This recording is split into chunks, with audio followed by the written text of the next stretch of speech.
Mense kry interessante antwoorde op die vraag, wanneer was die gelukkigste tyd in jou lewe? Een van die heel interessantste antwoorde kry ons egter in Spreuke 11.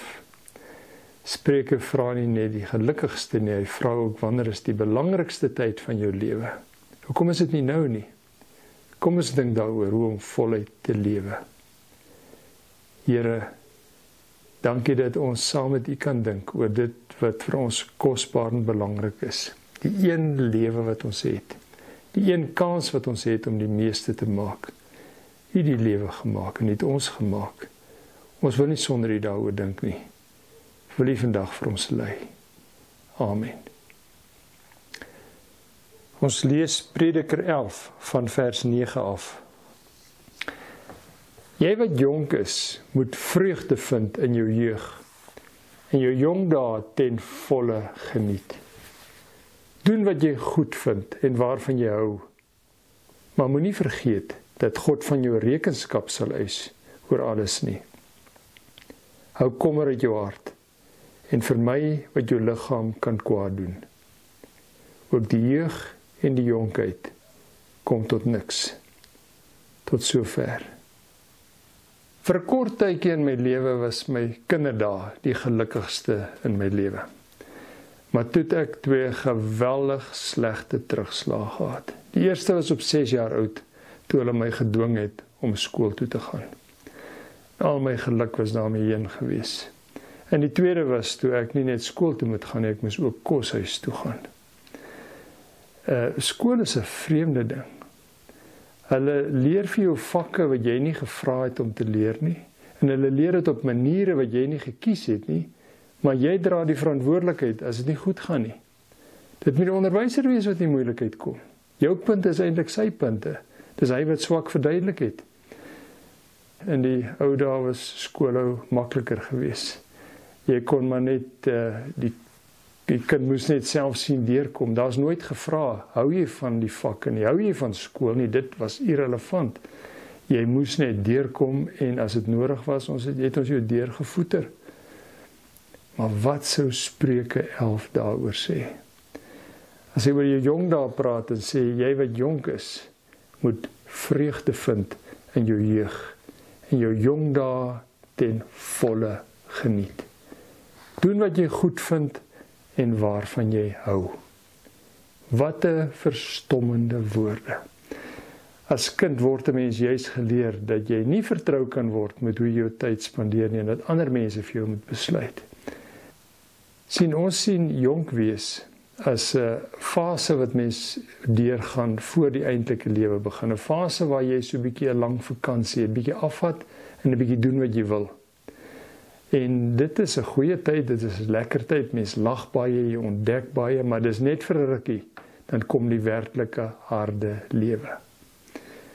Die Bybel kyk egter anders daarna. Die lewe is nie 'n harde ding wat ek maar net moet doen en moet deurdruk nie, net moet deurkom nie.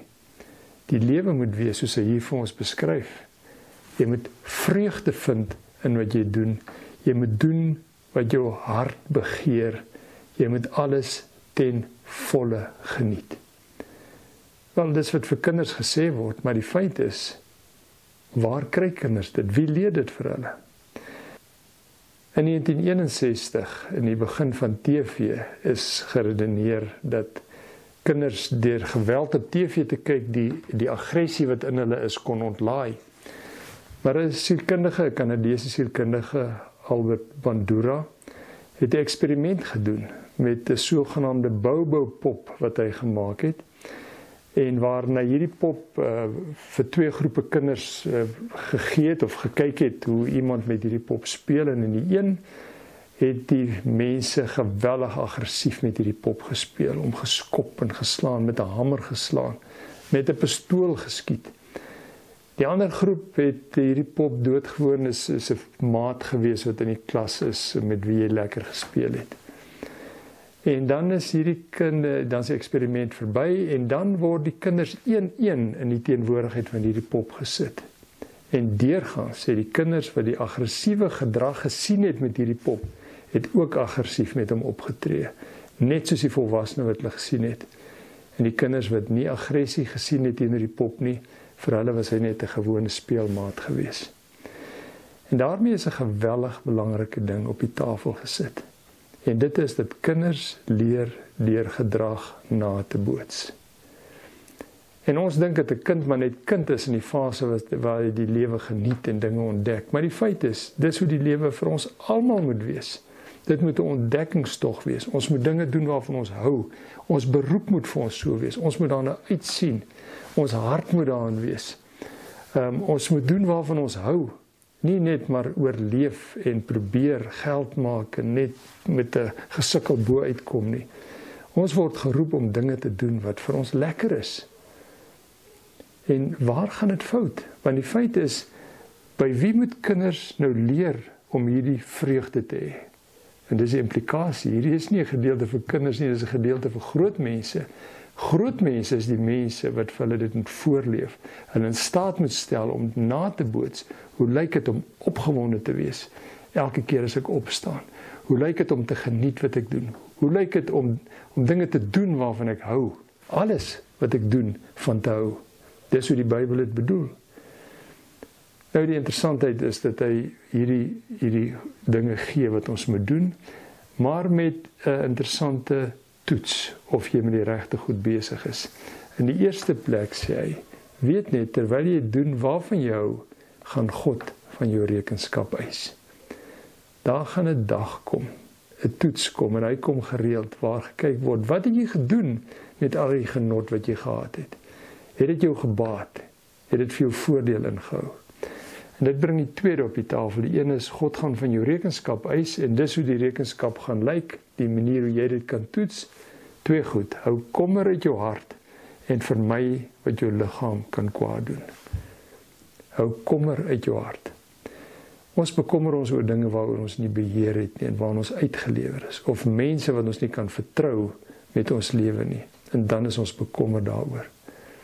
En die Bybel sê, jy moet beheer neem oor jou lewe. Moet niks doen waar jy uitgelewer is aan ander mense wat beheer oor jou het nie. En die tweede is, moenie dinge doen wat jou liggaam kan kwaad doen nie. Nou ja, hier is hy volledig in ons menswees. Want sien die dinge wat ons liggaam kwaad doen is volop en hulle kom na ons toe. Want om ons liggaam gesond te hou en in 'n goeie toestand, so het God daarvan hou, is moeilik. Ons liggaam wil so min moontlik doen, hy wil nie oefen nie. Maar weet net, niks wat ek doen mag my liggaam benadeel nie. En in die sin bring hy dissipline oor ons pad. Dinge te doen wat moeilik is om ons liggaam te oefen. Om ons liggaam te dissiplineer met byvoorbeeld sy eetgewoontes. Of te dissiplineer met hoe hy sy tyd spandeer.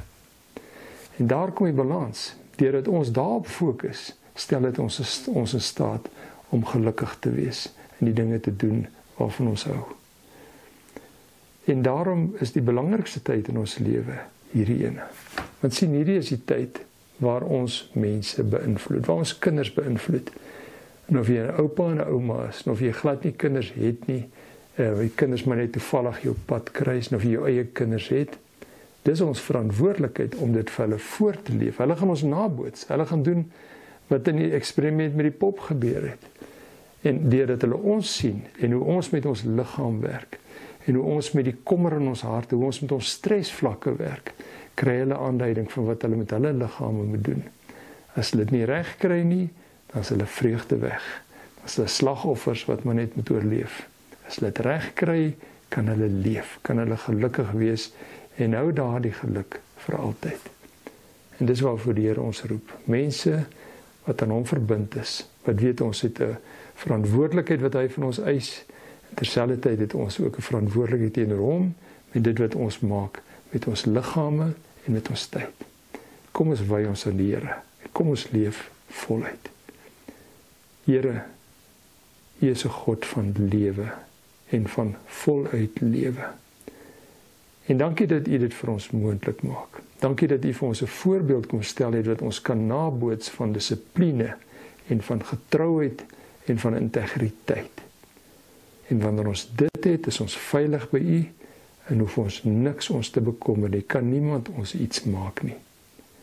Dankie dat U dit vir ons voorgeleef het en steeds doen. En help ons om dit ook te doen, soos U vir ons geleer het. Ons bid dit in Jesus se naam. Amen.